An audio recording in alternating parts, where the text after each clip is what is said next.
Praise the Lord. कितने जन आज बहुत ही ज्यादा इस सुबह आनंदित हैं क्योंकि हम परमेश्वर के भवन में हैं। हालेलुया। बहुत सारे जन संडे के दिन प्लान्स करते हैं कि आज बाहर जाएंगे, ये करेंगे, वो करेंगे, लेकिन जो परमेश्वर का आदर करता है वो ये सोचता है कि आज मैं परमेश्वर के भवन में जाऊंगा और उसकी मैं स्तुति करूंगा, उसको महिमा दूंगा, उसने जो मेरे लिए कार्य किया है उसको पूरी तरह से इबादत करूंगा और उसका शुक्रगुजार करूंगा। हालेलुया। और आप आशीषित लोग हैं, आप परमेश्वर से प्रेम करने वाले लोग हैं जो इस सुबह परमेश्वर के भवन में आप पाए जाते हैं। आइए, जैसे परमेश्वर का वादा है, हम जब दो या दो से ज्यादा उसके नाम से इकट्ठा होते हैं तो हमारा परमेश्वर की हुजूरी हमारे बीच में होता है। एक जोरदार ताली हमारे परमेश्वर के लिए होती है।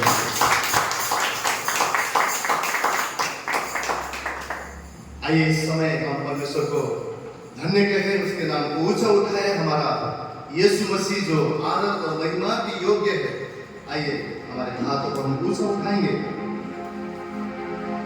हमारे जीवन में सारी भलाई परमेश्वर यीशु की ओर से उस स्वर्गीय स्थान से हमारे जीवन में ऊंचाई से आती है। आइए, हमारे हाथों को हम स्वर्ग की ओर करें।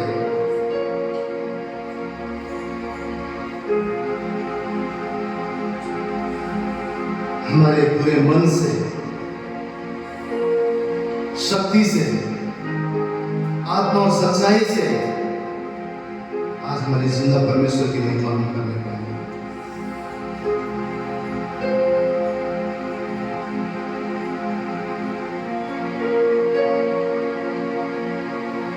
दूत उसकी स्तुति करते हैं, हजारों हजारों स्वर्गदूत उसकी महिमा करते हैं। पवित्र पवित्र पवित्र पवित्र पवित्र जो था, जो है, जो आने वाला, वध किया हुआ मेमना पवित्र है।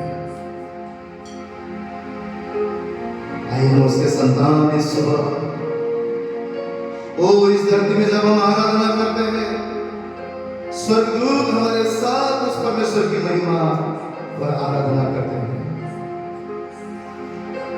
जब इस धरती पर उसकी प्रशंसा, जलाल, उसकी तारीफ, उसकी भक्ति करते हैं, बाइबल कहता है वो आराधना के ऊपर विराजमान होने वाला परमेश्वर है।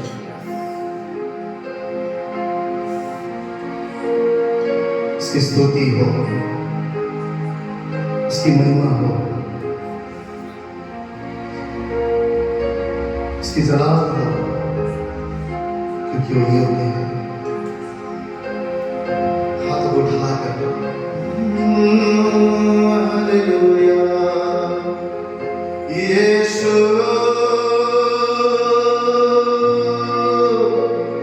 हम आपकी तारीफ करते हैं। हालेलुया, ओ धन्यवाद, राजाओं का राजा, प्रभु का प्रभु, तेरा धन्यवाद। हालेलुया, तू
उतरा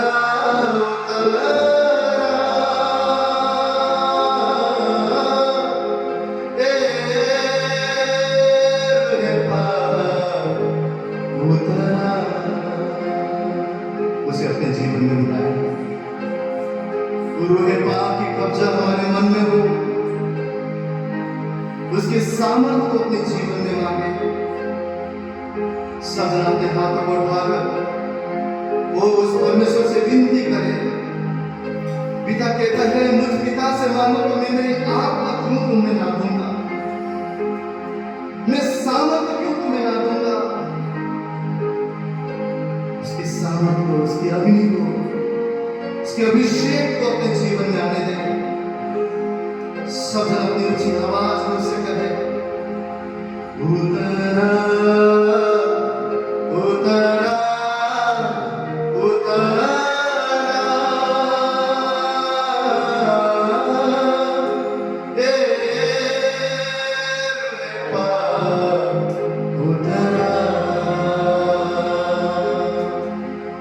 उतरा उतरा उतरा उतरा मैं तेरी जरूरत है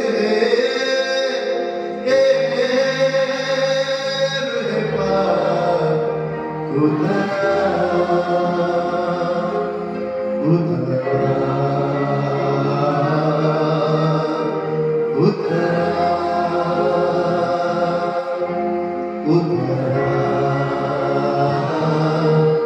उतरा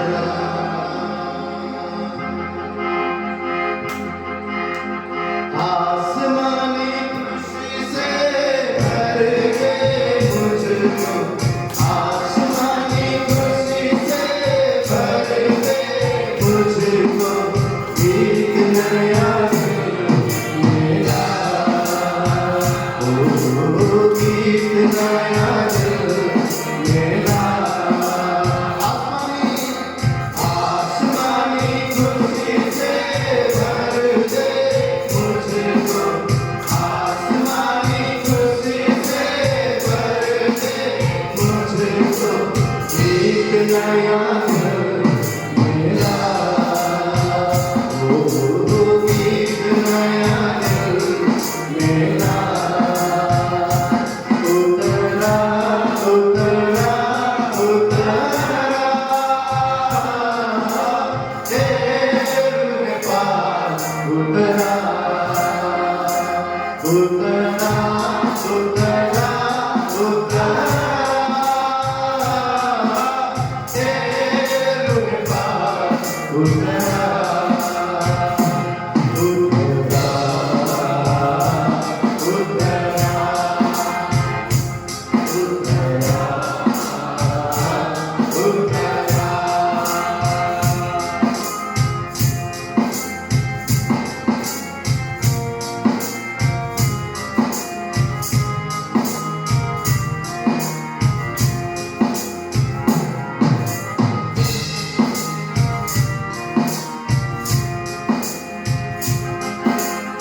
अमृत जल सब मुझको पिला दे, अमृत जल सब मुझको पिला दे।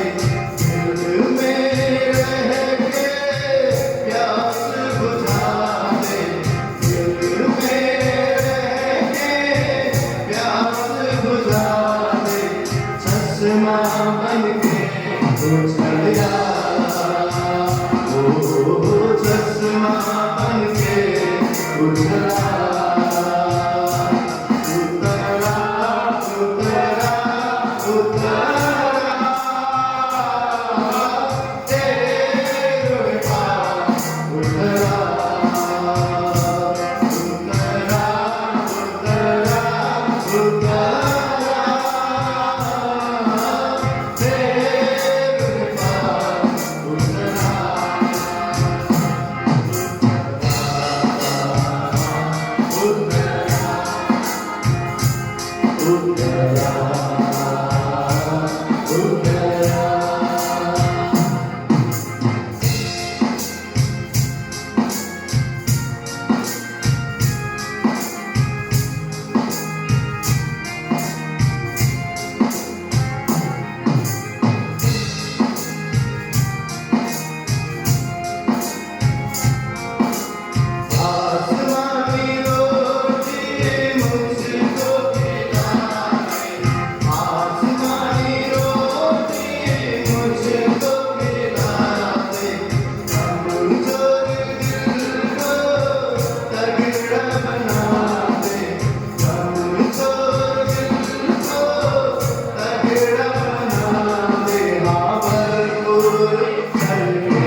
अपने सामर्थ से भर दे।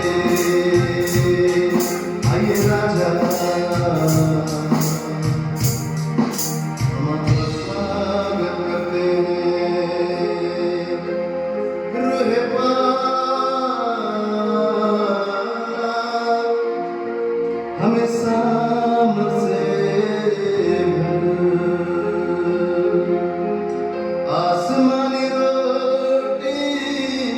मुझको खिला दे, कमजोर दिल को तगड़ा बना दे। प्रभु तूने हमें भय के नहीं, पर तूने हमें सामर्थ का आत्मा दिया है।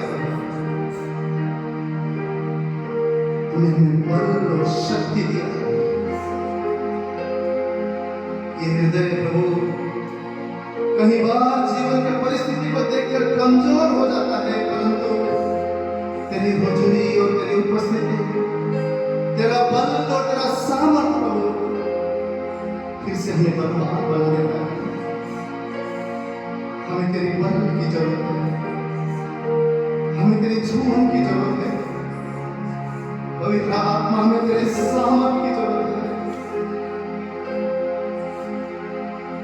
यीशु ने कहा, मैं जाकर पिता से विनती करता हूँ, पवित्र आत्मा आज तू हमारे अंदर है, तेरे शक्ति को आज हमारे जीवन में बरसा। पवित्र आत्मा के कब्जा हमारे जीवन में हो, ताकि भय निकलता जाए, डर निकल जाए और तेरे हम शक्ति और तेरे सामर्थ से भर जाए, तेरे आनंद से भर जाए। आसमानी रोटी मुझको खिला दे, आसमानी रोटी मुझको खिला दे, कमजोर दिल को तगड़ा बना दे, कमजोर दिल को तगड़ा बना दे। भरपूर करके रजा, भरपूर करके रजा। सब हाथों को उठाकर उतरा उतरा उतरा, उतरा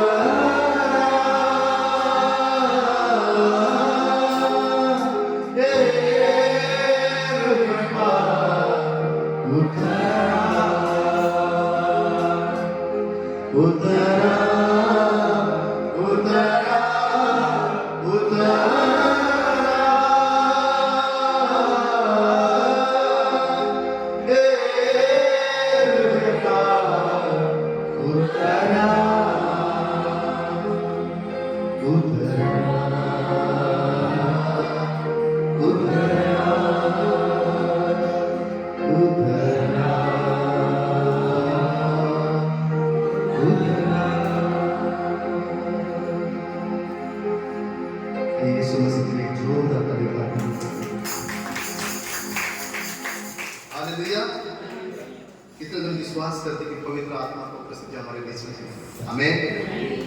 हमारी ये खूबी नहीं है, हमारे अंदर इतना सामर्थ्य नहीं, इतना पवित्र नहीं, इतने हम बुद्धिमान नहीं कि हम बुलाएं, हम जमा हो और परमेश्वर आए, परंतु उसका अनुग्रह है, उसकी वादा है, उसका प्रेम है, उसका हमारे प्रति तसल्ली है कि जब हम जमा हो जाते हैं तो हमारा परमेश्वर हमारे बीच में आ जाता है। आमीन। जब हम आराधना करते हैं, परमेश्वर उस आराधना के ऊपर विराजमान हो जाता है, क्योंकि वो आराधना के ऊपर विराजमान होने वाला परमेश्वर है। वो चाहता है कि हम उसकी महिमा करें, उसकी तारीफ करें, उसकी इबादत करें, उसकी प्रशंसा सदा हमारे जीवन से होता रहे। और अगला गीत भी ये कहता है, योग्य केवल तू है प्रभु। आइए आज हम अपने आप को कम करें, अपने आप को छोटा करें, हमारे जीवन से आज उस परमेश्वर की महिमा होने पाए और हम आनंदित होकर, खुशी होकर उसकी इबादत और प्रशंसा करें इस अगला गीत के द्वारा, क्योंकि पूरे आसमान और मनुष्य के बीच में और कोई भी नाम नहीं है, सिर्फ और सिर्फ यीशु मसीह का नाम सबसे महान है। तो आइए हम सब मिलकर इस गीत को गाएंगे।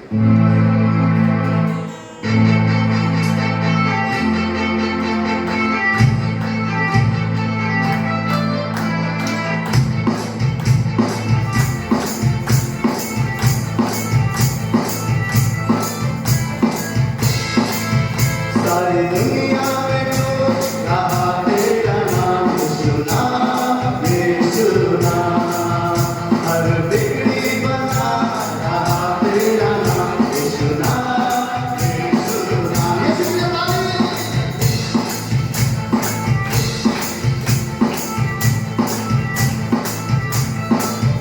सारी दुनिया में गूंज रहा तेरा नाम यीशु नाम यीशु नाम बिगड़ी बना रहा तेरा नाम यीशु नाम यीशु नाम योग्य है तू योग्य है स्तुति प्रशंसा के और कोई नहीं कहीं नहीं तेरी जगह ले सकता है वो तेरे पावन नाम की मैं जय जयकार करता हूँ वो तेरे पावन नाम की मैं जय जयकार करता समझो वो तेरे पावन नाम की मैं जय जयकार करता हूँ वो तेरे पावन नाम की मैं जय जयकार करता हूँ सारी यीशु के लिए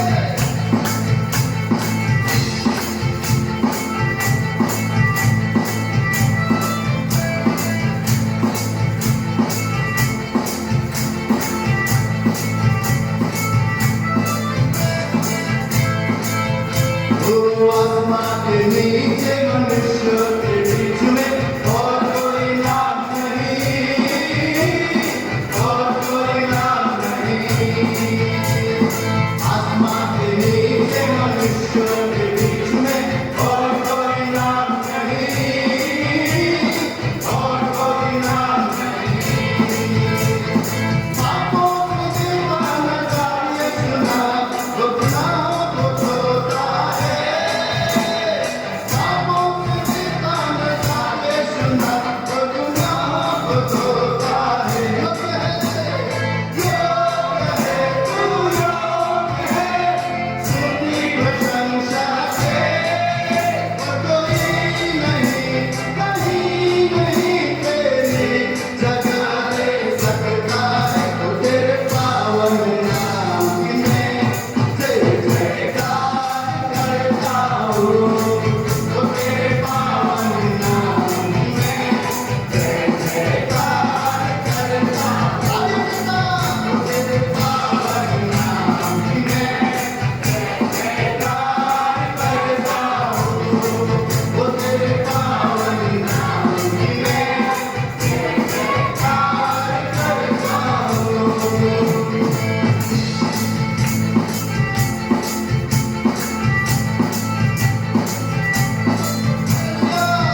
जीवित यीशु मसीह की हालेलुया।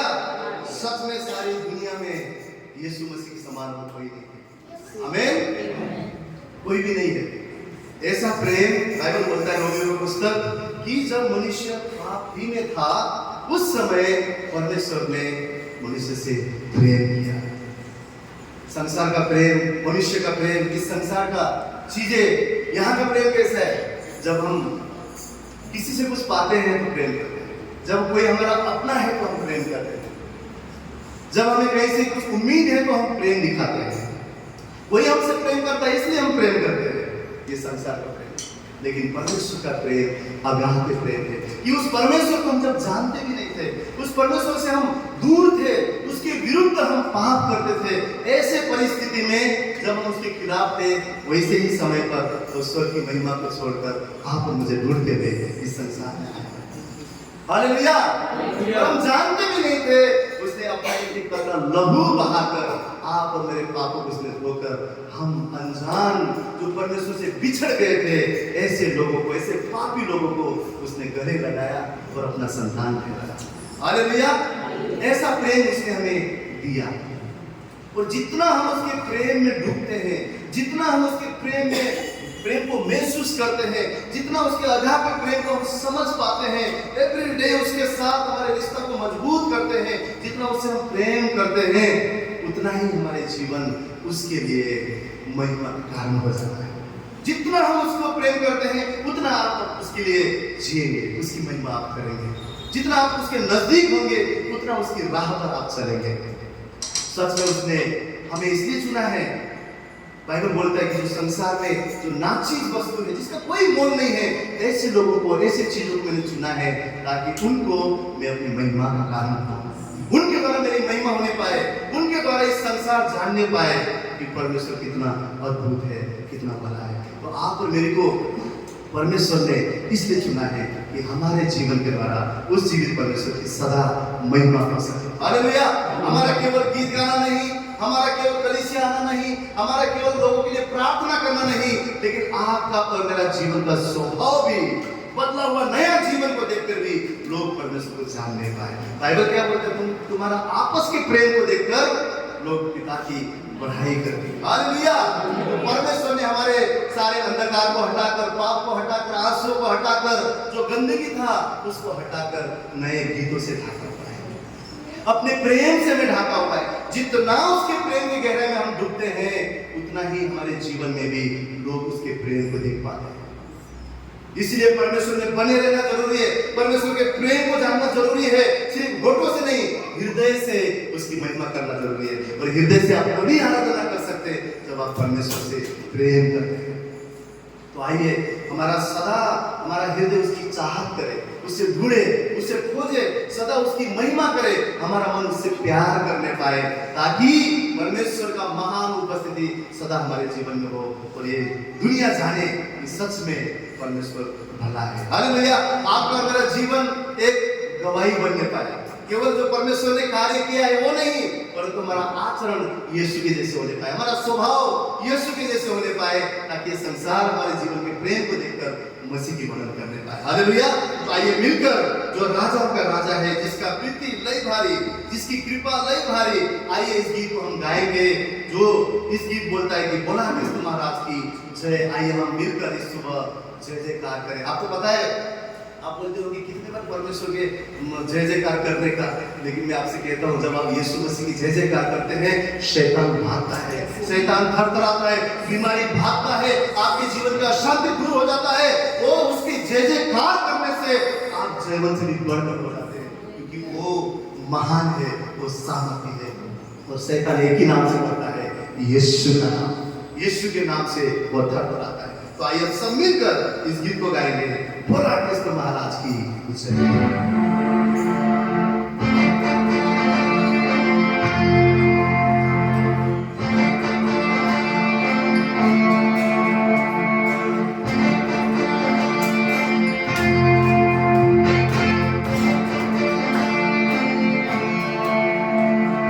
बोला कृष्ण महाराज की जय।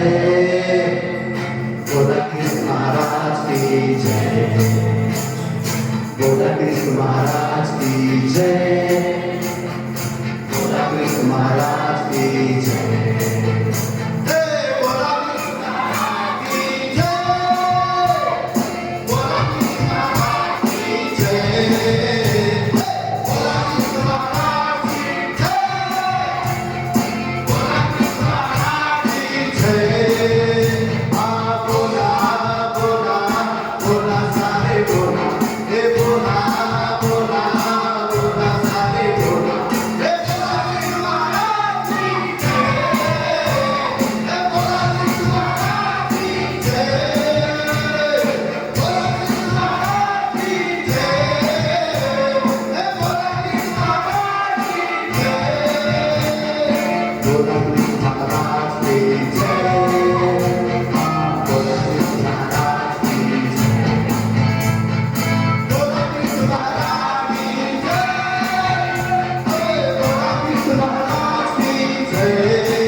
आप सबको पता है वो दीवार ऐसा था, चारों तरफ से दीवार बनाया हुआ था, गेट था, लेकिन उसके अंदर कोई जा नहीं सकता था, अंदर से कोई आ नहीं सकता।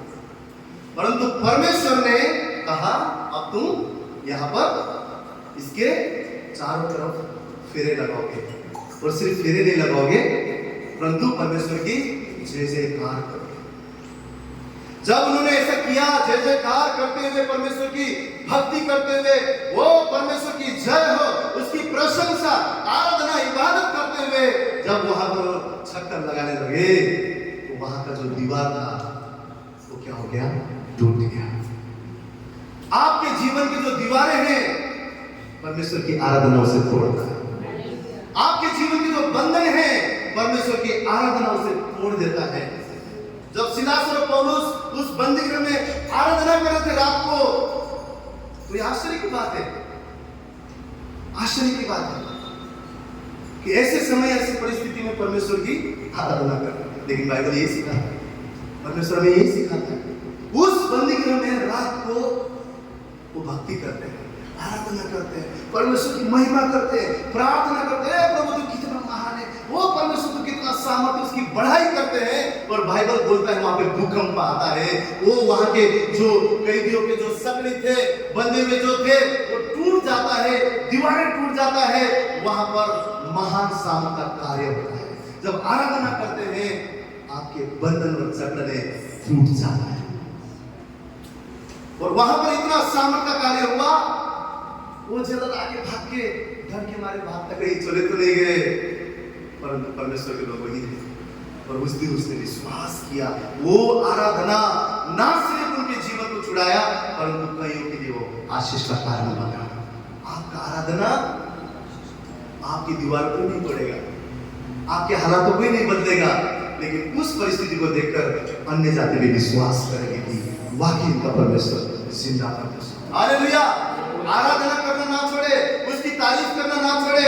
हमारे मुताबिक परिस्थिति हो या ना हो, हमारे मुताबिक जीवन हो या ना हो, हमारे मुताबिक हमारा मन हो या ना हो, सदा उसकी आराधना आप और मेरे जीवन से होना चाहिए।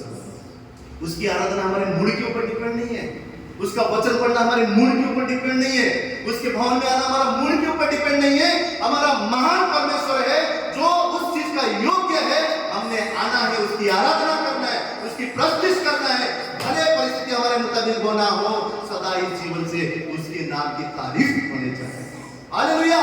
सदा उसकी जय जयकार होने पाए, ताकि हमारे जीवन में बंधने टूटते जाए, दीवारें टूटते जाए, और ऐसे ऐसे कार्य हम देखने पाए कि ना सिर्फ हमारा जीवन, परंतु हमारे जीवन में हुआ कार्य से ये संसार यीशु के नाम पर विश्वास करता है। ये आपकी आराधना कर सकता है, ये आपकी परमेश्वर के प्रति किया हुआ प्रशंसा कर सकता है। जब आप उसकी जय जयकार करते हैं, शैतान डरता है और भागता है, थरथराता है।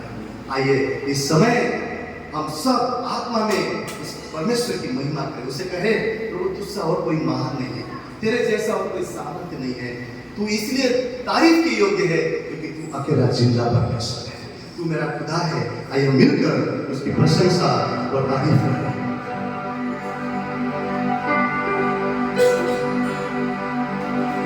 तेरी जय होवे सनातन तक तू राज करे, हे तुझसा कोई नहीं, सिंहासन पे विराजमान, धरती गाए तेरी गुणगान, हे तुझसा कोई नहीं।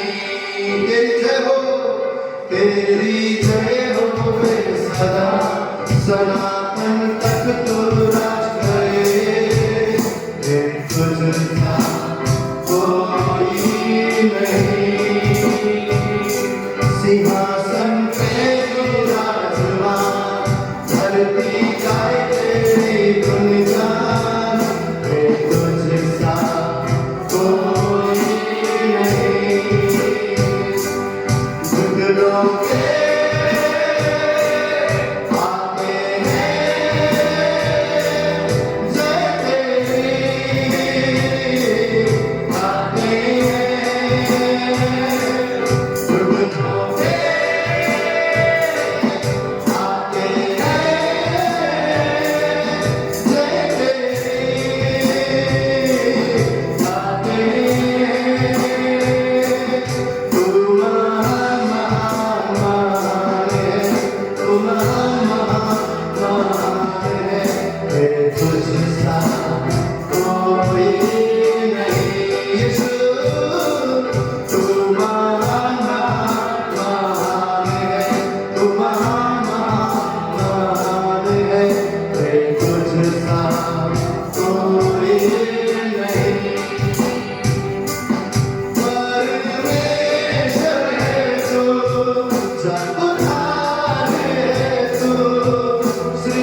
तक तो राज करे, तुझसा कोई नहीं। सिंहासन पे विराजमान, धरती गाए तेरे गुणगान, तुझसा कोई नहीं। घुटनों पे आते हैं जय तेरी, गाते हैं। घुटनों पे आते हैं जय तेरी, गाते हैं। तू महान महान है, तू महान महान है, तुझसा कोई नहीं। तू महान तू महान तुझसा वो अपने यीशु से कहे, तू महान तू महान, तुझसा कोई प्रभु। सभी सा तू महान तू महान है, तुझसा कोई प्रभु। तू महान महान है, तू महान महान है, तुझसा कोई नहीं, तुझसा कोई नहीं। ओ तू महान है, तू पराक्रमी है, राजाओं का राजा, प्रभुओं का प्रभु। वो तू ही पवित्र, तू ही अनंतता का परमेश्वर, तू ही जीवन का जल, यीशु राजा महान है, तू श्रेष्ठ है, तू विशाल है, तेरे समान कोई नहीं, किसी तेरी तुलना करे। ओ हालेलुया, ओ हालेलुया, तू राजा महान है, तू अति महान है। समुद्र को डुबाने वाला आज भी प्रभु हमारे जीवन में असंभव तू ही संभव करता है। तूफानों को शांत करने वाला आज भी हमारे जीवनों में तू ही शांति देता है। जंगल में मार्ग बनाने वाला वो प्रभु, जब हम भटक जाए तू ही हमें राह दिखाता है। तू महान है, तू सामर्थी है, जितना हम सोचते हैं उससे कहीं कहीं कहीं तू बड़ा है प्रभु, तू अधिपति, तू ही श्रेष्ठ है। जिसने देखा यीशु तेरी ओर, पाएगा शिफा तुझसे वो। हम तेरी ओर देखते हैं, जितनों ने तेरी ओर देखा उन्होंने रोशनी को पाया प्रभु। तू हमारा सहारा है, यहोवा राफा, एलोहीम है तू, संग रहने वाला खुदा है तू। सब उसकी तारीफ में हाथों को उठाकर तू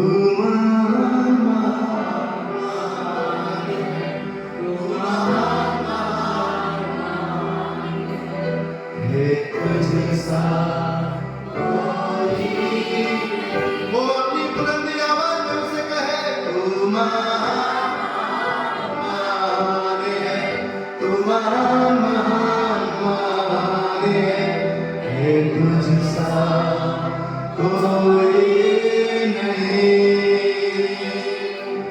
तेरी जय होवे सदा, सनातन तक तू राज करे, तुझसा कोई नहीं। सिंहासन पे विराजमान, धरती गाए तेरी गुणगान, तुझसा कोई नहीं। घुटनों पे आते हैं जय तेरी, गाते सब घुटनों पे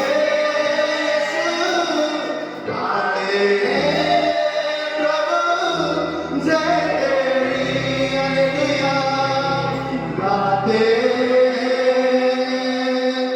तू महान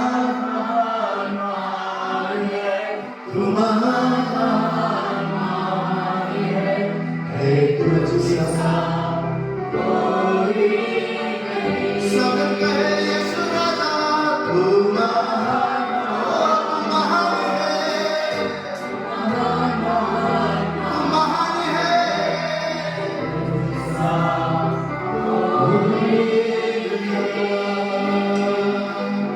तू महान राजा, तू अति महान है, तुझ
Krishna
है, तू ही हमारा राजा, तू अति श्रेष्ठ है, तू ही हमारा बल और ताकत है प्रभु। मुक्ति भी है,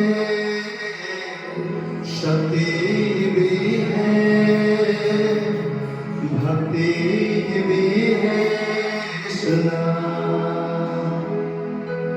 मीठा होना, अच्छा होना, सच्चा होना, ये सुना उद्धार है, चंगाई है, रिहाई है, यीशु नाम, वो यीशु नाम,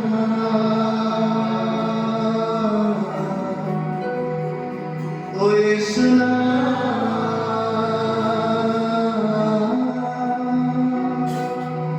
यीशु नाम, यीशु नाम, यीशु नाम, यीशु नाम गए, यीशु नाम,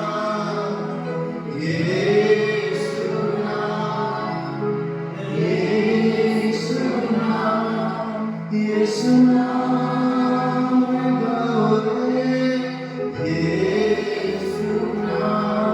गए, यीशु नाम, हालेलुया, यीशु नाम, यीशु नाम, सुबह शाम दिन रात, यीशु नाम, वो हमारा आधार है, वो हमारा बल है, वो हमें छुड़ाने वाला, यीशु नाम, वो हमारा मुक्ति है, वो ही चंगाई है, वही जीवन है, यीशु नाम, यीशु नाम, वो मीठा है, वो भला है, वो हमारा पिता कहे, यीशु नाम, कन्फेस करे, जो सब नामों में ऊंचा, यीशु नाम रे गाओ रे, उसके सामने हर कोई और कबूल करे, यीशु नाम रे गाओ रे, यीशु नाम, यीशु नाम, यीशु नाम, यीशु नाम, यीशु नाम, यीशु नाम, yes Lord, worship you, यीशु नाम, यीशु नाम, यीशु नाम।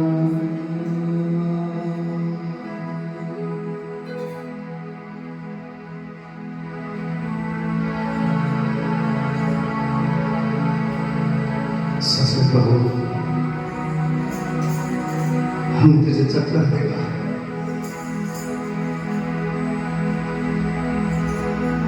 हमने तुझे चक्कर देखा है प्रभु, तू मीठा है,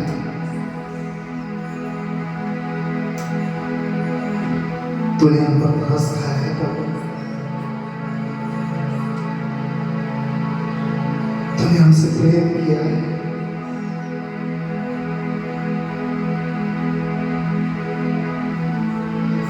तूने गले लगाकर हमारे आंसुओं को मिटाया है,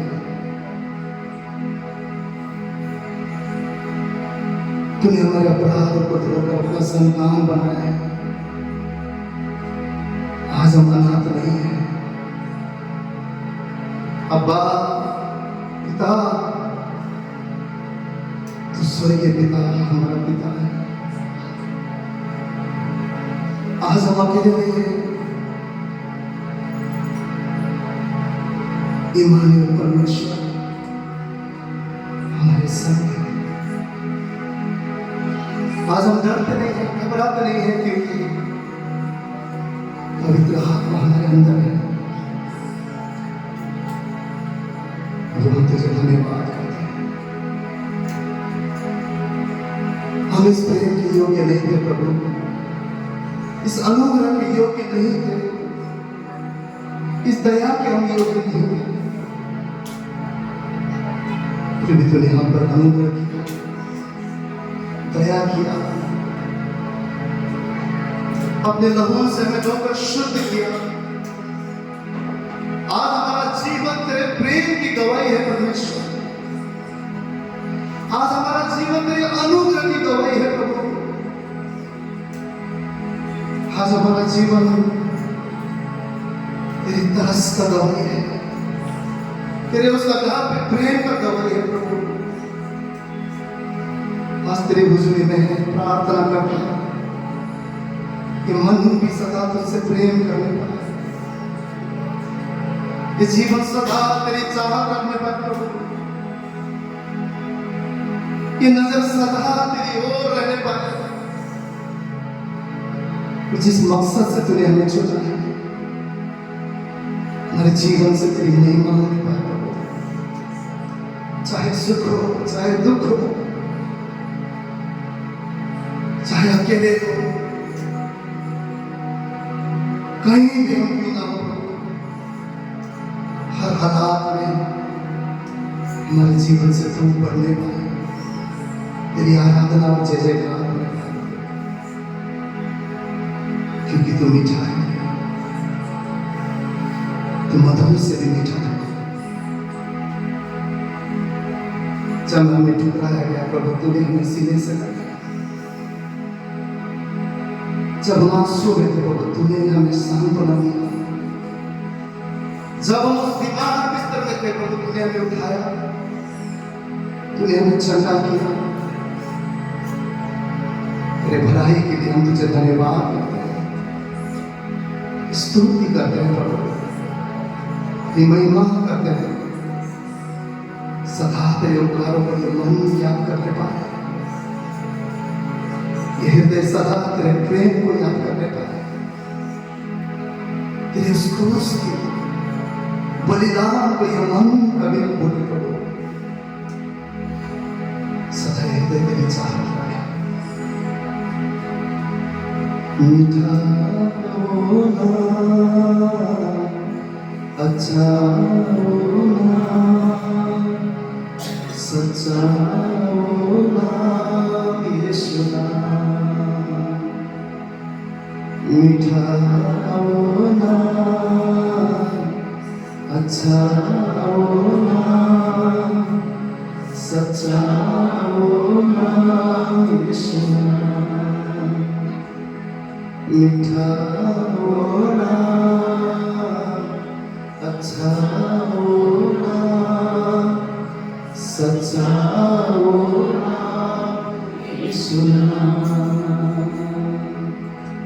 उद्धार है, छुड़ाई है, रिहाई है, यीशु नाम।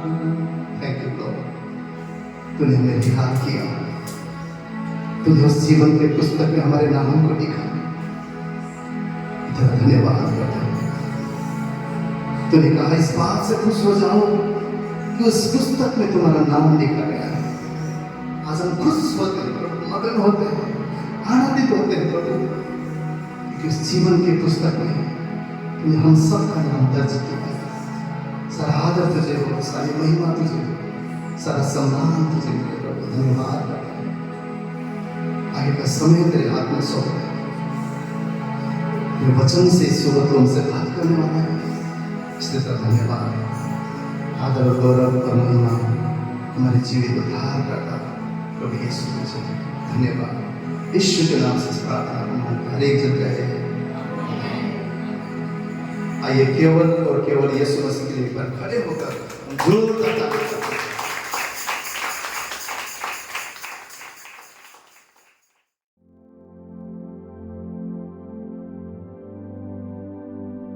सामर्थी परमेश्वर, धन्यवाद के साथ खुदा एक बार फिर हम आपके चरणों के पास आते हैं प्रभु जी। धन्यवाद देते हैं खुदा कि आप भले हैं प्रभु यीशु। आपकी भलाई, आपकी करुणा, आपकी दया सदा हमारे जीवन में है प्रभु यीशु। हम धन्यवाद देते हैं खुदा कि ऐसा प्रेमी परमेश्वर हमारा जो हर दिन हमसे बात करना चाहता है, जो हर दिन हमें अपनी बातें बताना चाहता है प्रभु। एक बार फिर खुदा हम आपके चरणों में आए हैं प्रभु जी। बोले थे पिता हमारे कान आज खुल जाएं आपकी आवाज के लिए प्रभु जी। हमारा हृदय तैयार हो खुदा आपकी उस आवाज को ग्रहण करने के लिए मेरे खुदा यीशु, ताकि पिता आपकी बातें, आपकी योजनाएं, आपकी कल्पनाएं हमारे जीवन में पूरी होने पाए खुदा। जो लाभ की है खुदावंद यीशु, हम जानते हैं प्रभु यीशु हमारी आशा पूरी होगी खुदावंद यीशु, क्योंकि हमने आप पर अपना भरोसा टिकाया है। हम धन्यवाद देते हैं इस समय के लिए, इस संगति के लिए खुदा। धन्यवाद खुदा कि ये सुंदर गीत आपने हमारे मुखों में दिए कि आज हम आपकी महिमा कर पाते हैं प्रभु यीशु। और एक बार फिर हम कहते हैं खुदा कि हम आपके सिवाय हमारी भलाई कहीं नहीं है पिता, कहीं नहीं है खुदावंद यीशु। आज हम आपसे एक बार फिर सुनना चाहते हैं प्रभु जी। आप ही हमें सिखाइए, आप ही हमें चलाइए प्रभु, आप ही हमें इस योग्य कीजिए कि हम आपके स्वरूप में अंश अंश करके बदलते जाएं। धन्यवाद देते हैं प्रभु। अपने आप को खासतौर से आपके हाथ में सौंपते हैं पिता। अपने पात्र का इस्तेमाल कर मेरे खुदा। तू ही है प्रभु यीशु जो अपनी रूह इन बर्तनों में भरता है मेरे प्रभु यीशु। ये मुख मेरा हो खुदा, शब्द आपका हो पिता परमेश्वर, सामर्थ आपकी हो खुदावंद यीशु, कार्य आत्मा का हो खुदावंद यीशु। धन्यवाद देते हैं पिता। सारी महिमा आदर गौरव आपके नाम को देते हैं। इस दुआ को यीशु मसीह के सामर्थी नाम से मांग लेते हैं, आमीन। हालेलुया। अक्सर ऐसा होता है कि जो वचन हम तैयार करते हैं, कहीं ना कहीं जब वर्शिप करते हैं तो उसका कुछ ना कुछ लिंक बीच में आ जाता है। ये कोई हमारी अपनी सोच नहीं होती या हमारी अपनी प्लानिंग नहीं होती, लेकिन ये आत्मा का कार्य होता है जो आत्मा करता है। क्योंकि जब हम उस नाम से यहाँ इकट्ठे होते हैं ना, परमेश्वर के नाम से, तो वो एक आत्मा है जो हम सब में काम करता है। और आज भी जब भाई वर्शिप कर रहे थे तो उन्होंने यरीहो की दीवार के बारे में जिक्र किया, और मेरा वचन जो आज परमेश्वर ने मुझे दिया है वो यरीहो की दीवार से ही शुरू होता है। तो आत्मा वो कार्य करता है कि बताता है कि जो तुमने तैयारी की है, जो मैंने तुम्हारे हृदय में डाला है, मैं उसी पर बात करना चाहता हूँ आज। तो आज हम सबसे पहले खोलेंगे यहोशू की पुस्तक और हम चलेंगे यरीहो की दीवार को देखने। यहोशू की पुस्तक उसका 6वां अध्याय, वहां पर क्या लिखा हुआ है? पहले वचन से अगर हम पढ़ें तो वहां लिखा है, यरीहो के सब फाटक इजराइलियों के डर के मारे लगातार बंद रहे और कोई बाहर भीतर आने जाने नहीं पाता था। यानी एक दीवार खड़ी है, एक दायरा तय किया गया है, ना तो उसके अंदर कोई जा पा रहा है और ना उससे बाहर कोई आ पा रहा है। अंदर वालों ने दरवाजे बंद किए हुए हैं इजराइलियों के डर से, और इजराइली बाहर हैं क्योंकि दरवाजे बंद हैं। बीच में एक दायरा है, बीच में एक दीवार है। अब उसके उधर जाने के लिए दीवार या तो पार करनी पड़ेगी या तोड़नी पड़ेगी या उसे लांघना पड़ेगा, कुछ भी करना पड़ेगा। लेकिन जो दायरा है वो एक बांधा गया है बीच में। बहुत बार हमारे जीवन में ऐसा होता है कि हमारे को जहां पहुंचना है ना, उससे पहले वहां एक दीवार खड़ी हो जाती है, एक दायरा बन जाता है, हम कैसे पार जाएं। और उस दीवार की उधर क्या है? वो वायदे की भूमि में जा रहे हैं, पर वायदे की भूमि में पहुंचने से पहले एक अड़चन सामने खड़ी है। पर अगले वचन में अगर हम देखें तो वहां क्या लिखा है? फिर यहोवा ने यहोशू से कहा, सुन, मैं यरीहो को उसके राजा और शूरवीरों समेत तेरे वश में कर देता हूँ, इसलिए तुम में जितने योद्धा हैं नगर को घेर ले। वो कह रहा है कि जो परमेश्वर कह रहा है यहोशू से, सुन, मैं यरीहो को उसके राजा और शूरवीरों समेत तेरे वश में कर देता हूँ। यहाँ हिंदी में अगर पढ़ते हैं तो यहाँ लिखा है सुन, और अगर इंग्लिश की बाइबल में हम देखते हैं तो वहां वचन में लिखा है सी, देख, देख मैं तुझे इसे तेरे वश में कर देता हूँ। यहाँ दूसरे वचन इंग्लिश में लिखा है, and the Lord said to Joshua, see, Hindi कहती है सुन, वहां लिखा है देख। यानी हमें देखना और सुनना दोनों जरूरी है। सिर्फ देख के ही हम चीजें कहें कि ये होंगी, ऐसा नहीं है। कई बार परमेश्वर हमें सुनाता है, कई बार परमेश्वर हमें दिखाता है। इसलिए हमारा देखना और सुनना दोनों बहुत जरूरी है। अब यहाँ परमेश्वर का वचन बता रहा है कि परमेश्वर उन्हें कह रहा है मैंने राजा और शूरवीरों समेत वो तुम्हारे वश में कर दिया है। पर क्या वो उनके वश में हो गया है? नहीं, उनके आगे तो दीवार खड़ी है, पर परमेश्वर कह रहा है वो तुम्हारे वश में मैंने कर दिया है। बहुत बार हम देखते हैं अपने जीवन में बहुत सी चीजों को, बहुत सी बार वचनों में जब हम प्रचार सुनते हैं तो प्रचारक कहता है कि परमेश्वर ने सब कुछ कर दिया है। परमेश्वर का वचन कहता है कि उस क्रूस पर प्रभु यीशु मसीह ने सब कुछ पूरा कर दिया है, सब कुछ हमें दे दिया है। पर फिर भी हमें दिखता क्यों नहीं है? फिर भी हम हासिल क्यों नहीं कर सकते? फिर भी वो हमारे पास क्यों नहीं है? बीच में दीवार खड़ी है। क्यों हम क्यों नहीं देख पा रहे? जबकि परमेश्वर कह रहा है मैंने दे दिया। यहाँ परमेश्वर कह रहा है मैंने तुम्हारे वश में कर दिया है वो नगर, मैंने उन राजाओं और शूरवीरों को तुम्हारे वश में कर दिया है। पर क्यों उन्हें अभी भी दीवार खड़ी नजर आ रही है, वहां रास्ता नहीं नजर आ रहा? आज परमेश्वर हमें सिखाना चाहता है कि जो जिस नजर से मैं देखता हूँ वैसे तुम देखो। देख यहोशू, ये मैंने तुम्हारे पक्ष में कर दिया है, तुम्हारे वश में कर दिया है। पर क्यों नहीं तुम देख पा रहे? कहीं ना कहीं हमारी आंखों का अंधापन हमें रोक देता है। हम वो नहीं देख सकते जो परमेश्वर दिखाना चाहता है। और हम देखते कैसे हैं? अगर हम अपनी ये संसारिक आंखों, जो हमारी शारीरिक आंखें हैं, इनसे भी अगर हम देखें तो हम कैसे देखते हैं? जिसके पास रोशनी नहीं है उसे कुछ दिखाई नहीं देता। एक प्रकाश है, वो प्रकाश जब किसी चीज के ऊपर पड़ता है तो वो चीज जो है ना उस प्रकाश को देखती है, वो हमारे ब्रेन को एक मैसेज भेजती है और हमारा ब्रेन जो होता है ना वो अलर्ट रहता है हमेशा। वो हमारा दिमाग उस चीज की फटाफट कल्पना करता है कि ये क्या है, और हमारा जो विवेक है, हमारा जो कॉन्शियस है, उसे एक्सेप्ट कर लेता है। अगर यहाँ लाइट चली जाती है रात के समय में तो कुछ नहीं दिखेगा। क्यों? हमारी आंखें तो हैं, हम अंधे तो नहीं है, हम तो देख सकते हैं। फिर रात को हमें क्यों नहीं दिखता? क्योंकि एक प्रकाश की जरूरत है। जब वो प्रकाश उस चीज पर पड़ता है तब हमें नजर आता है। उस चीज को हमारा दिमाग फटाफट से सिग्नल के द्वारा पहचानता है और हमारे कॉन्शियस को बताता है ये क्या है, और हम फटाफट उसे कल्पना नहीं करते पर हम उसे देख लेते हैं ये चीज है। और ऐसा ही आत्मिक तौर पर भी होता है। आत्मिक तौर पर भी यही चीज है। और यही बात इफिसियों की पत्री में अगर हम देखते हैं तो वहां पर पौलुस कह रहा है, पौलुस क्या कह रहा है? एक इफिसियों के 17 और 18 वचन में, हमारे प्रभु यीशु मसीह का परमेश्वर जो महिमा का पिता है तुम्हें अपनी पहचान में ज्ञान और प्रकाश की आत्मा दे। एक प्रकाश की आत्मा चाहिए हमें ताकि हम वो देख सके क्या जो परमेश्वर दिखाना चाहता है। वो कह रहे हैं तुम्हें अपनी पहचान में ज्ञान दे, पहले तो हम उसे जान सके और एक प्रकाश का आत्मा हमें मिले।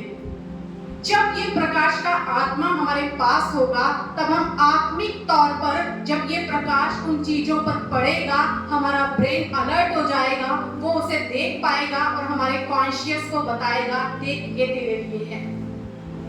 हम कैसे चलते हैं? रूप से नहीं चलते ना, जो हमें दिख रहा है उससे नहीं चलते, पर किससे चलते हैं? विश्वास के द्वारा। ये विश्वास है, प्रकाश का आत्मा जब हमारे पास होता है तब उसके ऊपर वो प्रकाश पड़ता है और हमारा विश्वास जागृत हो जाता है। जब हम विश्वास में हैं तो वो उसको सिग्नल मिलता है ये चीज तेरे लिए हो जाएगी। परमेश्वर का वचन क्या कहता है कि ऐसे उन चीजों को बोलता है अब्राहम जो नहीं है मानो वो है। क्यों? क्योंकि एक प्रकाश का आत्मा उसके पास है। वो प्रकाश उन चीजों के ऊपर पड़ रहा है और उसे पता चल रहा है ये मुझे दिख रहा है, मुझे स्वाभाविक रूप में नहीं दिख रहा, पर वहां एक प्रकाश पड़ रहा है। और वो कौन सा प्रकाश है? जो प्रकाश का आत्मा, जो सामर्थ परमेश्वर की ओर से मिलता है, वो हमें मिल रहा है। और 18वें वचन में वो क्या कहता है पौलुस? तुम्हारे मन की आंखें ज्योतिर्मय हो। इन आंखों के लिए तो ये बाहरी प्रकाश है, लेकिन हमारे मन की आंखों के लिए उस परमेश्वर की तरफ से हमें प्रकाश का आत्मा लेना जरूरी है।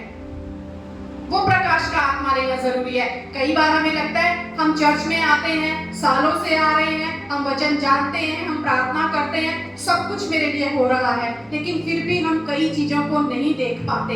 इसलिए हमें उस प्रकाश के आत्मा की जरूरत है, और वो कब मिलेगा? जब हमारा स्तर ऊंचा उठेगा, जब हम उस खुदा के करीब पहुंचेंगे, तब हम उस प्रकाश को पा सकते हैं, क्योंकि वही प्रकाश है, वो प्रकाश है। और वो कहता है मेरा उजियाला तुम पर चमके। तो हमें ये प्रकाश का आत्मा लेने के लिए, उस उजियाले को लेने के लिए उसके पास जाना होगा। जितना हमारा आत्मिक स्तर ऊंचा उठेगा, उतना हम उस प्रकाश को अपने अंदर महसूस करते जाएंगे। उस सूरज के पास जब हम जाते हैं, जो सूरज है, जितना गर्मी तेज होती है, क्या कहते हैं, आज सूरज बहुत तप रहा है, आज उसकी प्रकाश बहुत तेज है, रोशनी बहुत तेज है। ये परमेश्वर का प्रकाश है जो हमारे जीवन में आत्मिक चीजों को हमें दिखाता है। यहाँ परमेश्वर कह रहा है मैंने तुम्हें दे दिया है सब कुछ। आज आप कह सकते हैं मेरे पास सब कुछ है क्योंकि मेरे परमेश्वर ने मुझे दे दिया है। पर फिर आप अंदर से अगर आपका मन कहेगा कहाँ है, मिला तो कुछ नहीं है अभी तक, आशीषें तो है ही नहीं, मैं बोल तो रहा हूँ है लेकिन दिख तो नहीं रहा। क्या कहता है परमेश्वर का वचन? अगर हम 1 कुरिन्थियंस में जाएं, 1 कुरिन्थियंस 2:14 में लिखा है, शारीरिक मनुष्य परमेश्वर के आत्मा की बातें ग्रहण नहीं करता। कौन ये ग्रहण नहीं करता? शारीरिक मनुष्य। किसकी बातें ग्रहण नहीं करता? परमेश्वर के आत्मा की बातें ग्रहण नहीं करता। जब हमें उस आत्मा की बातों को ग्रहण करना है, तो हमें ग्रहण करने के लिए उस आत्मा की बातों को सीखना होगा। और परमेश्वर का वचन यूहन्ना की पुस्तक में क्या कहता है? यूहन्ना 6 अध्याय में परमेश्वर कहता है कि मैं ही जीवन देने वाला हूँ, आत्मा मेरे पास है, मैं तुम्हें आत्मा देता हूँ, तो वो आत्मा तुम्हें जीवन देगा। आत्मा जीवनदायक है, इसलिए हमें उस आत्मा की जरूरत है अपने जीवन में, ताकि हम उस परमेश्वर की आत्मा को ले सकें। यूहन्ना 6:63 में, जॉन 6:63, आत्मा तो जीवनदायक है, शरीर से कुछ लाभ नहीं। जो बातें मैंने तुमसे कही हैं वे आत्मा और जीवन भी हैं। तो आत्मा कहाँ से मिल रहा है? उस परमेश्वर से। उसकी बातें हैं जो वही जीवन है, वही आत्मा है। अपने स्तर को हमें बढ़ाना होगा, उस आत्मा तक पहुंचना होगा कि उस आत्मा के साथ हम एक होकर उस प्रकाश के आत्मा को ग्रहण कर सकें। और तब हम कह सकते हैं जो मुझे नहीं दिख रहा लेकिन फिर भी मैंने पा लिया है विश्वास के द्वारा, क्योंकि मेरे परमेश्वर ने मुझसे कहा है वो सब मैंने तेरे वश में कर दिया है, मैंने सब तेरे वश में कर दिया है। कभी कभी हमें लगता है हम अच्छी संगति में बैठे हैं, हम अच्छा प्रचार सुनते हैं, बड़ी कलीसिया है, बड़ा पास्टर है, बड़े वहां कांग्रीगेशन के सब आत्मिक लोग हैं, तो मेरे ऊपर भी आशीषें आ जाएंगी। आशीषें हो या अभिषेक हो, इसके लिए हमें संगति की ज्यादा जरूरत नहीं है, उससे ज्यादा हमें जरूरत है उस परमेश्वर के साथ रिश्ते की। संगति जरूरी है क्योंकि परमेश्वर कहता है अच्छी संगति ही अच्छा चरित्र रख सकती है, बुरी संगति तो अच्छे चरित्र को भी बिगाड़ देगी। संगति चाहिए, लेकिन उस संगति से पहले आपका कनेक्शन उस परमेश्वर के साथ जुड़ना जरूरी है। कहाँ हैं, किसके साथ हैं, क्या कहाँ से क्या पा रहे हैं, ये सारी बातें अलग हैं, लेकिन सबसे बड़ी बात जो है, हमें संगति से ज्यादा उस मस्तक के साथ जुड़ने की जरूरत है। अगर हम बिना सर लिए घूम रहे हैं तो क्या हम कह सकते हैं कि हम मसीह में जुड़े हुए हैं? हमें जुड़ना जरूरी है उस परमेश्वर के साथ, तब हमारे अंदर वो आत्मा काम करेगा, तब हम इन चीजों को देख सकेंगे, तब हम कह सकेंगे जो मुझे नहीं दिख रही पर फिर भी ऐसे बोल रहा हूँ क्योंकि वो मुझे आत्मा में नजर आ रही है, मेरी मन की आंखें ज्योतिर्मय हैं और वो उन्हें देख रही हैं। एक घटना से आज हम सीखेंगे, दूसरा राजा अगर हम पुस्तक खोलते हैं वहां हम सब देख सकते हैं। आज यहोशू की पुस्तक में भी हम एक कुछ नोट रखिए आप, और यहाँ दूसरा राजा की पुस्तक में अगर हम आ जाएं, वहां हम देखते हैं एलिया और एलिशा के बारे में। बहुत बार हम सबने सुना है, बहुत बार हम कहते हैं एलिया का अभिषेक एलिशा पर आ गया। क्या अपने आप आ गया? एलिशा एलिया की संगति में रहता था, तो क्या खुद ब खुद उसका अभिषेक, उसने कहा मैं जा रहा हूँ, मैं तुझे लेकर जाता हूँ।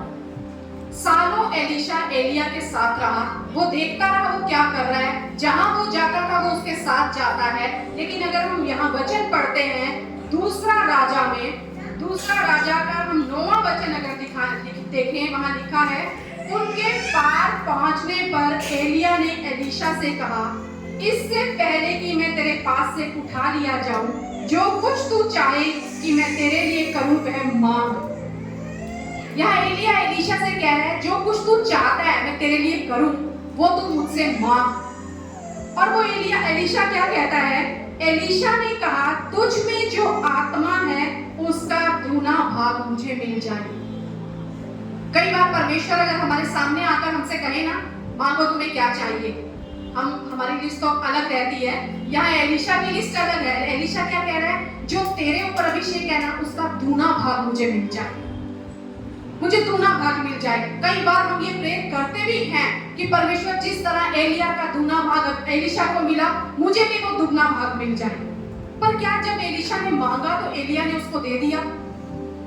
क्या दे दिया एलिया ने उसको कि तू मेरे साथ रहता था, तूने मेरी हर बात मानी है, जैसा मैंने कहा तूने वैसा किया, जहां मैं गया तू वहां गया, तू अपना सब कुछ छोड़कर मेरे पीछे चला, अब ये तेरा भाग बनता है? क्या एलिया ने ये कहा? अगला वचन हम देखते हैं, 10वां वचन। एलिया ने कहा, तूने कठिन बात मांगी है, तो भी यदि तू मुझे उठा लिए जाने के बाद देखने पाए तो तेरे लिए ऐसा ही होगा, नहीं तो ना होगा। उसने यूं ही नहीं बांट दिया, ले चल मेरा अभिषेक जो मेरे पास था अब तुझे देता हूं। उसने कहा, ये बड़ी कठिन बात तूने मांगी है, पर इसके लिए भी तुझे अपने स्तर को ऊंचा करना पड़ेगा। अगर तेरा स्तर ऊंचा है, अगर तू आत्मा में बड़ा हुआ है, अगर मेरे जाने के बाद भी तू मुझे देखने पाएगा तो ये तेरे लिए होगा, नहीं तो नहीं होगा। मैं कोई नहीं हूं जो अपना भाग तुझे दे दूं, अपना दुगना भाग तुझे दे दूं। इस भाग को पाने के लिए तुझे अपने स्तर को उठाना होगा। तेरी अंदर की जो आंखें हैं, तेरी आत्मा का जो प्रकाश तेरे ऊपर चमकना चाहिए, वो नजर आएगा, तब तू मुझे देख पाएगा तो तू पा लेगा। नहीं देखेगा तो नहीं पाएगा। मेरे हाथ में कुछ नहीं है कि मैं तुझे दे दूं और तूने हासिल कर लिया। ये चीज हमें सिखाती है कि कई बार हम इस दुविधा में या इस कॉन्फिडेंस में रहते हैं कि अच्छी चर्च है, अच्छा प्रचार सुनता हूं, मैं अच्छी प्रार्थना करता हूं, बहुत अच्छी संगति है, मैं तो बिल्कुल वैसा ही बनता जा रहा हूं, मुझ में अभिषेक खुद ब खुद आ रहा है। नहीं, वो अभिषेक हमें तब मिलेगा, वो आशीषें हमें तब मिलेंगी जब हमारा स्तर बढ़ेगा, जब हम आत्मा में उस परमेश्वर को देख सकते हैं, जब हम चीजों को देख सकते हैं, तभी हम उसके भागीदार बन सकते हैं। एलिया कह रहे हैं, मेरे हाथ में कुछ नहीं है, तूने मांगे तो बड़ी कठिन बात है, लेकिन अगर तू इस योग्य होगा तो तुझे मिल जाएगा। अगर तू मुझे देखने पाएगा तो होगा, नहीं देख सका तो नहीं होगा। साधारण सी बात है, अगर परमेश्वर के साथ रिश्ता है तो आपके लिए सब कुछ संभव है। आप सारी बातों को देख सकेंगे उस मन की दृष्टि से। आपकी अंदर दृष्टि जो है उन बातों को भी देख लेगी जो आज आपको नजर नहीं आती है, क्योंकि आपके पास प्रकाश का आत्मा है जो आपकी मन की आंखों को ज्योतिर्मय करता है। यहाँ यहोशू को परमेश्वर कह रहे हैं, दीवार तो जो खड़ी है उसे मत देखो, पर मैंने तुम्हारे वश में कर दिया है वो नगर तुम्हारे वश में है। अब नगर तो हमारे वश में है, पर हासिल तो नहीं हुआ है, दिख तो नहीं रहा है, सामने तो नहीं है। इसके लिए काम करना है। और कैसे वो प्रकाश का आत्मा हमारे अंदर काम कर रहा है या नहीं, हमें कैसे पता चलेगा? परमेश्वर ने उनसे बात कही, 6 दिन तो तुम क्या करना, एक चक्कर काटना। 6 दिन तो एक चक्कर काटना और 7वें दिन क्या करना, 7 चक्कर काटना। और क्या बोला परमेश्वर ने? 6ठे वचन में हम देखते हैं यहोशू क्या बोलता है कि परमेश्वर ने क्या बोला है। इसलिए नून के पुत्र यहोशू ने याजकों को बुलाकर कहा, वाचा के संदूक को उठा लो। 7 याजक यहोवा के संदूक के आगे आगे मेढ़ों के सींगों के 7 नरसिंगे लिए चले। फिर उसने लोगों से कहा, आगे बढ़ के नगर के चारों ओर घूम आओ और हथियारबंद पुरुष यहोवा के संदूक के आगे आगे चले। और फिर वो क्या बोल रहा है आगे, अगर हम 10वें वचन को देखें, और यहोशू ने लोगों को आज्ञा दी, जब तक मैं तुम्हें जय जयकार करने की आज्ञा ना दूं, तब तक जय जयकार ना करो, और ना तुम्हारा कोई शब्द सुनने में आए, ना कोई बात तुम्हारे मुंह से निकलने पाए, आज्ञा पाते ही जय जयकार करना। 6 दिन तक तुम्हें चक्कर काटना है, एक चक्कर काटना है पर बोलना कुछ नहीं है। बहुत बड़ी बात है। अगर कोई कह दे चुप बोलो मत, कुछ मत बोलो, तो कैसा लगता है? हम अपनी परेशानी किसी को बता भी नहीं सकते। कैसे बताएं हम प्रभु? आपने तो मुंह बंद कर दिया हमारा। तो परमेश्वर कह रहा है बोलना नहीं है, बस ये काम करना है। तुम्हारे मुंह से एक भी बात नहीं निकलनी चाहिए। 6 दिन चुप होकर चलो। कितनी बार हमारे जीवन में अगर हम ये देखें कि जब हमने कोई लड़ाई लड़ी है, कोई दीवार अगर हमें गिरानी हुई है, हमने चुप होकर वो लड़ाई लड़ी है। यहाँ यहोशू को परमेश्वर ने कहा ये लड़ाई तुम्हें लड़नी है, लेकिन लड़ाई कैसे लड़नी है? 6 दिन संयम रखना है, 6 दिन धीरज धरना है, 6 दिन कोई भी मेरी आज्ञा पालन को तुमने तोड़ना नहीं है। जो मैंने कहा है वैसा ही करना है। जब हम 6 दिन अपना मुंह बंद रखते हैं ना, हम दिखाते हैं परमेश्वर मैं तेरी आज्ञा पालन कर रहा हूँ, मैं तुझ पर विश्वास रख रहा हूँ। कभी कभी हम कहते हैं मैं तो बहुत बड़ा विश्वासी हूँ। विश्वास और आज्ञा दोनों एक साथ चलते हैं। अगर हम कहें मैं विश्वासी हूँ पर मैं आज्ञा नहीं मानता, तो मैं विश्वासी भी नहीं। ये क्लियर है। हम विश्वास तब कर सकते हैं जब परमेश्वर ने जो कहा है उसे हम कर रहे हैं, वही विश्वास है। अगर परमेश्वर कहता है चुप हो जाओ, पर हम चुप नहीं हो रहे और हम कहेंगे नहीं मैं तो विश्वासी हूँ, नहीं, हम विश्वासी नहीं हैं, क्योंकि हम अपने मार्गों पर चल रहे हैं। हम उस परमेश्वर की मर्जी को पूरा नहीं कर रहे। यहाँ उन्होंने वो लड़ाई कैसे जीती? 6 दिन धीरज धरकर, 6 दिन संयम रखकर, 6 दिन अपने परमेश्वर पर भरोसा रखकर। और परमेश्वर उन्हें कहता है मैं 7वां दिन तुम्हारे जीवन में लाऊंगा कि मैं तुम्हारे जीवन की उस दीवार को नींव से गिरा दूंगा। सिर्फ आज के लिए नहीं गिरेगी, पर वो नींव से उखाड़ के फेंक दूंगा मैं। पर तुम्हें क्या करना है? चुप रहना है। चुप रहना है। बड़ा मुश्किल होता है चुप रहना। कई बार किसी और की लड़ाई में भी हम पहले कूद पड़ते हैं। हमें लगता है अगर हम नहीं बोलेंगे तो कोई सोचेगा ये तो कमजोर है। वहां जब परमेश्वर ने उनसे कहा तुम चक्कर काटो, क्या वो चक्कर काटते हुए समझदार लोग लग रहे होंगे? जो अंदर से उनको देख रहे थे यरीहो वाले, वो क्या बोल रहे होंगे? पागलों की तरह चक्कर काट रहे हैं। ऐसे कोई दीवार गिरेगी क्या? ऐसे कोई लड़ाई जीती जाती है क्या?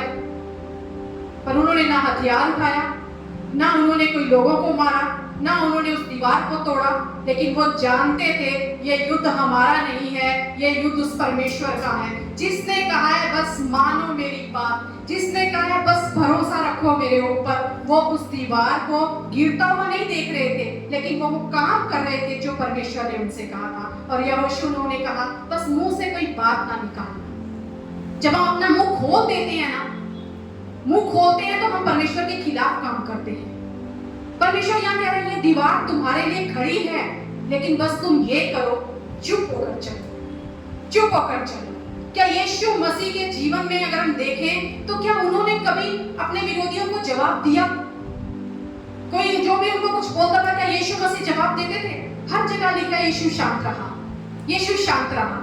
क्यों? क्योंकि यीशु जानते थे युद्ध मेरा नहीं है, मुझे तो उस पिता ने भेजा है, मैं तो बस एक पात्र हूँ, पिता को सब कुछ संभालना है। यही हमारे जीवन में होना चाहिए। हमारे अंदर प्रकाश का आत्मा है या नहीं, हम कितना उसमें बढ़ रहे हैं, कितना हमारा स्तर ऊंचा है, हम अपने जीवन को खुद भी जान सकते हैं। कितनी बार हमने लड़ाइयाँ बोलकर लड़ी हैं और कितनी बार हमने लड़ाइयाँ शांत होकर लड़ी हैं। और मैं विश्वास के साथ ये कह सकती हूँ जब अगर आपने शांत होकर लड़ाई लड़ी होगी ना, आप जीते होंगे, लेकिन अगर आपने बोलकर लड़ाई लड़ी है ना, आप हारे होंगे। वहां हम हार जाते हैं जब हम अपने मन की मर्जी करते हैं। पर जब हम उस खुदा पर भरोसा रखते हैं तो वो कहता है मैं तुम्हें जिताऊंगा। बहुत जरूरी है हमारे जीवन में इस प्रकाश के आत्मा का होना। यहीं पर इसी दूसरा राजा में हम एक और घटना देखते हैं। एलिया को तो एलीशा ने कहा अगर तू देख सका तो अभिषेक पाएगा, और एलीशा ने देखा। हम सब जानते हैं एलीशा के ऊपर वो दुगना अभिषेक आया क्योंकि वो देख सका, उसका स्तर ऊंचा था।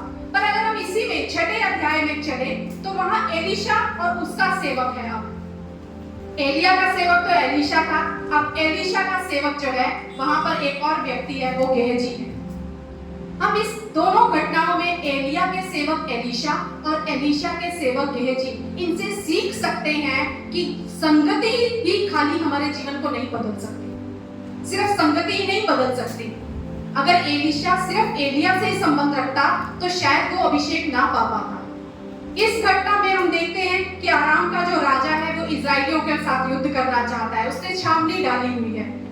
और जो एलीशा है वो परमेश्वर का भक्त है, भविष्यवक्ता है, और परमेश्वर उसे बता देता है कि कहां कहां उस राजा ने अपनी छावनी डाली है। और यहाँ वचन में लिखा है 6 अध्याय में कि 10वें वचन में अगर हम देखें तो इजराइल का जो राजा है ना, उसको वो हर बार एलीशा बता देता है कि वहां मत जाना, वहां शत्रु का घेर, वहां पे उसकी छावनी है, वो तुझे घात कर सकता है, वो तुझे मार सकता है। और हर बार यहाँ लिखा है 10वें वचन में, तब इजराइल के राजा ने उस स्थान को जिसकी चर्चा करके परमेश्वर के भक्त ने उसे जिताया था, दूत भेजकर अपनी रक्षा की। और इस प्रकार 1-2 बार नहीं वरन बहुत बार हुआ। बहुत बार एलीशा अपने मन की आंखों से वो चीज देख पा रहा था कि कहां शत्रु का डेरा डला हुआ है, और वो इजराइल के राजा को हर बार चिता देता था, वहां मत जाना, वहां तेरे लिए खतरा है, वहां मत जाना, वो तुझे मार देगा। और वचन कह रहा है वो 1 या 2 बार नहीं, बहुत बार हुआ, बहुत बार हुआ। और आराम का राजा जो है, जब उसे ये पता चलता है कि हर बार ऐसा हो रहा है, तो वो बहुत डर गया, घबरा गया उसका मन। और वो क्या कहता है अपने कर्मचारियों से कि पता लगाओ हमारे बीच में ऐसा कौन है जो हमारा भेद जाके बाहर दे रहा है। तो उसका एक व्यक्ति जो है वो क्या बोलता है, उसका एक कर्मचारी, वो राजा को कहता है, ए मेरे प्रभु, हे राजा, ऐसा नहीं है, हमारे बीच में कोई भेदिया नहीं है। 12वें वचन में लिखा है, एलीशा जो इजराइल में भविष्यवक्ता है, वह इजराइल के राजा को वे बातें भी बताया करता है जो तू शयन की कोठरी में बोलता है। राजा ने कहा, जाकर देखो कि वह कहाँ है, तब मैं भेजकर उसे पकड़वा मंगवाऊंगा। उसको यह समाचार मिला, वह दोतान में। कर्मचारी क्या कह रहा है, जो तू अपने शयन कोठरी में, अपने बेडरूम में भी देखता है ना, वो भी उसको पता लग जाता है। क्या हम किसी दूसरे की जानकारी रख सकते हैं? नहीं। कब रख सकते हैं? जब तक आत्मा हमारे ऊपर प्रकट ना करे, जब तक आत्मा हमें ना बताए, आत्मा हमें ना दिखाए, हम नहीं देख सकते। और यहाँ एलीशा के लिए वो बोल रहा है कि जो तू शयन कक्ष में भी देखता है ना, वो उसको पता चल जाता है। और वो क्या कह रहा है कि पकड़ के लाओ उसको, पता करो वो कहाँ है, और मैं उसको पकड़वाऊंगा, अपने यहाँ पकड़ के लेकर आऊंगा। और उन्होंने क्या किया, आगे वचन में हम सब जानते हैं कि अपनी सेना भेजी उस आराम के राजा ने कि एलीशा को पकड़ा जाए। अब एलीशा के साथ उनका सेवक है गेहजी। 15वें वचन में लिखा है, भोर को परमेश्वर के भक्त का टहलुआ उठा और निकलकर क्या देखता है कि घोड़ों और रथों समेत एक दल नगर को घेरे हुए पड़ा है। तब उसके सेवक ने उससे कहा, हाय मेरे स्वामी, हम क्या करें?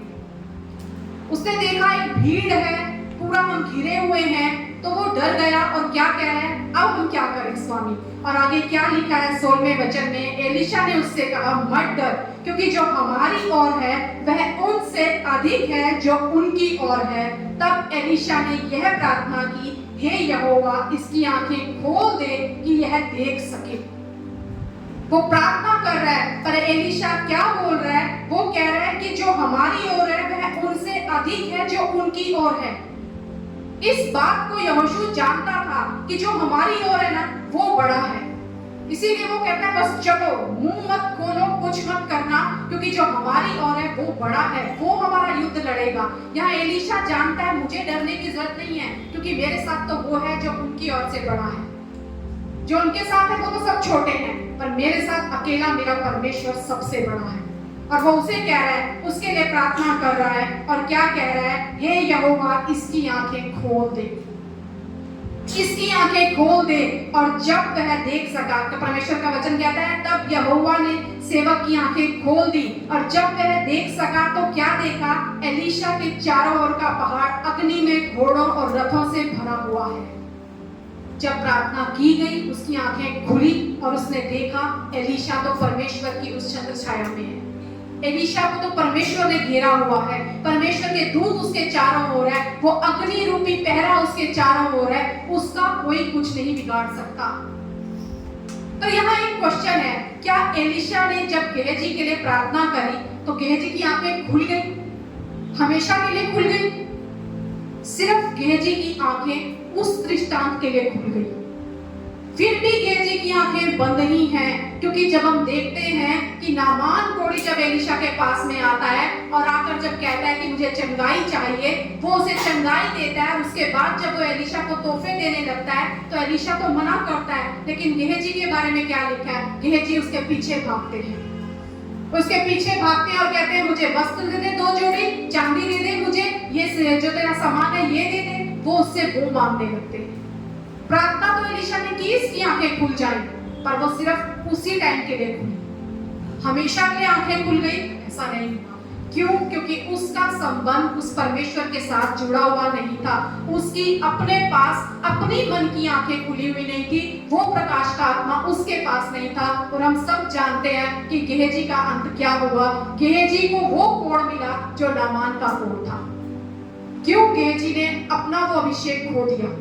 एलीशा ने तो पा लिया था, पर गेहजी ने खो दिया, क्योंकि एलीशा ने अपना स्तर बढ़ा लिया था। एलीशा ने वो प्रकाश का आत्मा पा लिया था, और गेहजी उस संगति में रहने के बावजूद भी उस संसार से अपना मुंह नहीं मोड़ पाए थे। वो अपने पीछे ही पलट कर देख रहे थे। अब भी वो संसार की चीजों में फंसे हुए थे, अभी भी वो शारीरिक चीजों पर, बातों पर ही मन लगा रहे थे। जबकि परमेश्वर का वचन क्या कहता है? शारीरिक मनुष्य आत्मा की बातों को नहीं समझ सकता। इसलिए बहुत जरूरी है आत्मा की बातों को समझने के लिए आत्मा हमारे पास हो, आत्मा का प्रकाश हमारे पास हो, ताकि हम उन बातों को समझ सकें जो परमेश्वर हमें समझाना चाहता है। मत्ती की पुस्तक में अगर हम पढ़ते हैं, एक जगह लिखा हुआ है, शायद 13वें अध्याय में लिखा है, मत्ती के 16वें वचन पे, धन्य है तुम्हारी आंखें कि वे देखती हैं और तुम्हारे कान कि वे सुनते हैं। ये कब कही यीशु मसीह ने बात अपने चेलों से? जब चेले आकर कहते हैं कि प्रभु तू क्यों दृष्टांतों में बातें करता है, दृष्टांतों में बातें तू क्यों करता है? तो यीशु मसीह कहते हैं कि तुम धन्य हो, तुम्हारी आंखें देखती हैं, तुम्हारे कान सुनते हैं। क्यों हमारी आंखें देख सकती हैं, कान सुन सकते हैं? क्योंकि 1 यूहन्ना 2:20 में लिखा हुआ है, तुम्हारा तो उस पवित्र से अभिषेक हुआ है और तुम सब कुछ जानते हो। तुम्हारा अभिषेक हुआ उस पवित्र से। जो आत्मा की हम बात कर रहे हैं, इस आत्मा से हमारा अभिषेक हुआ है, पवित्र आत्मा हमें दिया गया है। तो परमेश्वर कहता है तुम्हारी आंखें देख सकती हैं, तुम्हारे कान सुन सकते हैं। अगर फिर भी हम अंधे हैं, हमें नहीं दिखाई दे रहा, तो कहीं ना कहीं हमने अपने आप को उस पवित्र आत्मा के अधीन नहीं किया है। अगर अभी भी हमें वो चीजें जो हमारे लिए परमेश्वर ने कर दी हैं, हमारे जीवन में हम नहीं देख पाते, तो परमेश्वर कह रहा है कि तुम्हारी अपनी इच्छा है ये कि तुमने अभी तक अपने आप को सरेंडर नहीं किया है, अभी भी शारीरिक बातों पर मन लगाते हो। क्या लिखा है यहाँ 1 कोरिन्थियंस जो हमने पढ़ा 2:14 में, शारीरिक मनुष्य शरीर परमेश्वर के आत्मा की बातें ग्रहण नहीं करता, क्योंकि वे उसकी दृष्टि में मूर्खता की बातें हैं और ना वह उन्हें जान सकता है। अगर हम किसी को ऐसे कहें ना, मुझे अभी तो मेरे पास कुछ नहीं है, पर कुछ समय में परमेश्वर मुझे अच्छी चीज देने वाला है, एक अच्छी जॉब देने वाला है, एक अच्छा घर देने वाला है, तो कोई कहेगा अपने आप को देखते नहीं इतनी बड़ी बड़ी फेंक रहे हैं, ऐसे ही कोई कहेगा हमें। लेकिन ये बातें वो लोग नहीं समझ सकते। क्यों? क्योंकि वो आत्मा की बातें नहीं समझते, आत्मा की बातें नहीं समझते। आज परमेश्वर चाहता है, मैंने तो तुम्हारे लिए सब कुछ कर दिया है, तुम्हें दिखता क्यों नहीं है? तुम क्यों महसूस नहीं कर पाते कि तुम्हारे लिए सब कुछ हो चुका है? बस हमें कुछ काम करने हैं, हमें अपना स्तर बढ़ाना है, हमें चुप रहना है। वहां क्या लिखा है? वो आराधना करते हुए निकले। आराधना जब हम करते हैं, आराधना क्या दर्शाती है? हमारा भरोसा परमेश्वर तुझ पर है, प्रभु हम तुझ में बने हुए हैं, हमारा मन तेरे साथ लगा हुआ है, हमारा भरोसा तुझ पर है प्रभु यीशु। और हम जानते हैं ये जो संसार में है ना, उससे बढ़कर वो है जो हमारी ओर है। हम धन्यवाद देते हैं चीजों को हासिल करने से पहले। आराधना सबसे बड़ा परमेश्वर को धन्यवाद देना है कि खुदा परिस्थितियां कुछ भी हैं, मैं उनको देखता ही नहीं, मैं तो तेरी ओर देखता हूं, क्योंकि मैं जानता हूं प्रभु तू मेरा युद्ध लड़ रहा है। मैं जानता हूं प्रभु यीशु तूने सब कुछ कर दिया है। जो दीवार बीच में मुझे नजर आ रही है, ये मेरे चुप रहने से टूट जाएगी, तुझे धन्यवाद देने से टूट जाएगी, तेरे द्वारा मेरे जीवन में काम होगा। आज परमेश्वर यही चाहता है हम अपने जीवन में इन आंखों को प्रकाशित करें, अपने मन की आंखों को, वहां प्रकाश पड़े हमारे मन पर, ताकि जो हमें दिखाई दे हमारा ब्रेन उसे एकदम से एक्सेप्ट करे और फिर वो हमारे कॉन्शियस को अलर्ट करे, वो हो जाएगा तुम्हारे लिए। मैं कर चुका हूं तुम्हारे लिए, परमेश्वर मुझे ये कह रहा है। प्रकाश का आत्मा तुम्हारे पास हो ताकि तुम्हारी मन की आंखें ज्योतिर्मय हो, मन की आंखें ज्योतिर्मय हो। और रेवलेशन के अगर हम 3 अध्याय के 18वें वचन में पढ़ते हैं तो वहां लिखा हुआ है, परमेश्वर लौदीकिया की कलीसिया से क्या कह रहा है, तुम्हारे पास कुछ कमी है। वहां पे अगर हम पढ़े 18वें वचन में, 3 अध्याय उसका 18वां वचन, वहां लिखा हुआ है, क्या लिखा है 18वें वचन में, इसलिए मैं तुझे सम्मति देता हूं, आग में ताया हुआ सोना मुझसे मोल ले कि तू धनी हो जाए, श्वेत वस्त्र ले ले कि पहनकर तुझे अपने नंगेपन की लज्जा ना हो, और अपनी आंखों में लगाने के लिए सुरमा ले कि तू देखने पाए। 3 चीजों की घटी है। लौदीकिया की कलीसिया को परमेश्वर कह रहा है कि तुम्हारे पास जो है ना, तुम्हारे पास जो यहाँ पे क्या लिखा गया है, वो उससे पहला वचन हम पढ़े तो वहां पे लिखा है, तो कहता है मैं धनी हूँ और धनवान हो गया हूँ और मुझे किसी बात की घटी नहीं, यह नहीं जानता कि तू अभागा और तुच्छ और कंगाल और अंधा और नंगा है। तेरे पास कपड़े नहीं है, तू अंधा है, तेरे पास धन नहीं है। कौन से धन की ये बातें परमेश्वर कर रहा है? स्वर्गीय धन तुम्हारे पास नहीं है। इस कलीसिया को परमेश्वर ये कह रहा है, तुम्हारे कामों को मैं जानता हूँ कि ना तो तू ठंडा ना गरम, भला होता कि तू ठंडा या गरम होता, इसलिए कि तू गुनगुना है और ना ठंडा है ना गरम है, मैं तुझे अपने मुंह में से उंगलने पर हूँ। वो कह रहा है मेरे से सुरमा ले ले ताकि तेरी आंखों का अंधापन हट जाए, ताकि तेरी आंखों का अंधापन हट जाए। एलिशा ने गेहजी से क्या कहा? परमेश्वर की इसकी आंखें जब खोलेगा तो इसे क्या दिखाई देगा कि परमेश्वर हमारी ओर है, परमेश्वर हमारी ओर है। बहुत बार हमें वो चीजें नजर आती हैं जो हमारे जीवन में घट रही हैं, जो हमारे जीवन में चल रही हैं, हम वो नहीं दे सकते जो परमेश्वर हमें दिखाना चाहता है। लेकिन परमेश्वर का वचन हमें यहाँ सिखाता है। क्या कहता है परमेश्वर का वचन यहूदा 20 में? हे प्रियो, तुम अपने अति पवित्र विश्वास में उन्नति करते हुए और पवित्र आत्मा में प्रार्थना करते हुए, विश्वास में उन्नति करो और प्रार्थना में उन्नति करें। हम पवित्र आत्मा में प्रार्थना करते हुए खुद ब खुद हमारा वो स्तर बढ़ता जाएगा, खुद ब खुद हम उसमें बढ़ते जाएंगे, वो प्रकाश का आत्मा हमें मिलता रहेगा।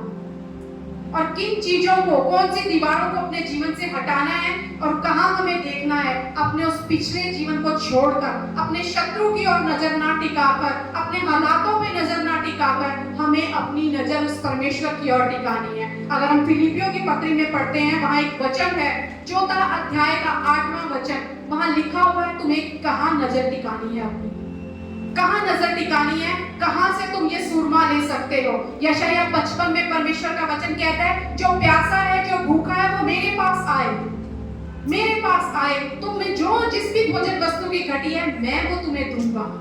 और यहाँ रेवलेशन में परमेश्वर कह रहा है, मुझसे मोल ले लो सुरमा, मुझसे मोल लो। हमें और कहीं नहीं मिलेगा ये प्रकाश का आत्मा, कहीं और से हम प्राप्त नहीं कर सकते। फिलिपियों 4 के 8 में लिखा हुआ है कैसे हम प्राप्त कर सकते हैं, कहां से मिलेगा, कैसे हम स्तर को बढ़ा सकते हैं। वहां लिखा है, इसलिए हे भाइयों, जो बातें सत्य हैं, जो बातें आदरणीय हैं, जो बातें उचित हैं, जो बातें पवित्र हैं और जो बातें सुहावनी हैं और जो बातें मनभावनी हैं, इन सब का कंक्लूजन क्या है? अर्थात जो भी सद्गुण और प्रशंसा की बातें हैं उन पर ध्यान लगाया करो।